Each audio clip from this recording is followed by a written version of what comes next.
பார்வதியை வாழ்த்துங்கள் சுவாமி. பார்வதா, என்றும் நலமாடு இருக்க வேண்டும் என்று வாழார வாழ்த்துகின்றேன். பார்வதா சுவாமி, பாமர மக்களுக்கு வழியளந்து விட்டு எப்பொழுதுமே உன்னை சந்திப்பது வழக்கம் அல்லவா?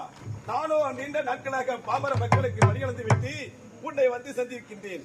வழி அளந்து விட்டீர்களா? ஆமா சுவாமி, உண்மையை சொல்லுங்கள், உண்மையை கூறுங்கள். வழி அளந்து விட்டீர்களா? பார்வதா, என்ன சந்தேகம்? பெண்களாக பிறந்து விட்டால் நிச்சயமாக சந்தேகம் என்பது இருக்கக்கூடாது. ஏன் என்று கேட்டால், பெண்கள் சந்தேகப்பட்டு விட்டால் அந்த குடும்பமே குட்டி சேவரு. ஆனா பாமர மக்களுக்கு வழியளந்து விட்டு வந்திருக்கிறேன். உன் இடத்தை கூறுகின்றேன். நகைக்கின்றாய், சிரிக்கின்றாய், என்ன? போங்கள் சுவாமி, நீங்கள் இன்று படி அளக்கவில்லை என்று சொல்கிறேன்.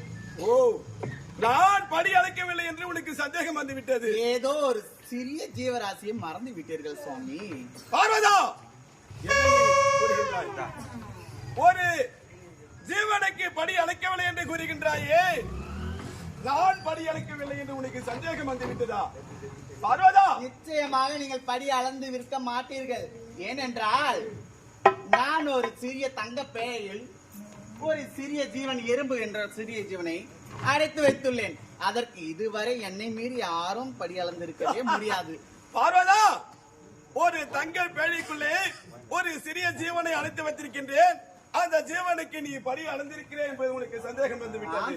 அப்படி சந்தேகம் இருந்தால் இப்பொழுது சென்று அந்த தங்கள் பேழைக்குள்ள ஜீவனையிலே பார். அந்த ஜீவனுக்கு நான் படி அளந்திருக்கிறேன். அப்படி ஆகட்டும் சாமி, இதோ வருகிறேன்.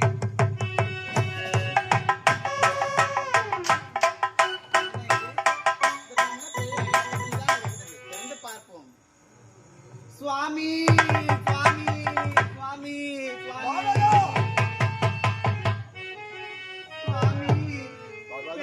பின்புத்தி என்பார்களே, அவ்வாறு இந்த சிறிய ஜீவனுக்கும் நீங்கள் படி அளந்து விட்டீர்கள் சுவாமி.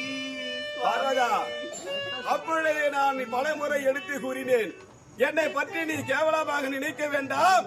நீ அடைத்து வைத்திருக்கின்ற தங்கள் பேழைகளுக்கு ஜீவனுக்கு படி அளந்திருக்கின்றேன் என்று அழைத்திருக்கின்றேன்.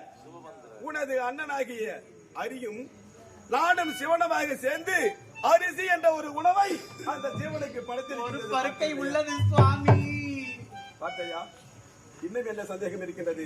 பாமர மக்களுக்கு பலியளிக்க சென்ற நான் உனக்கு சந்தேகம் வந்துவிட்டது. போதுமடி போதுமடி போதுமடி பாவனா.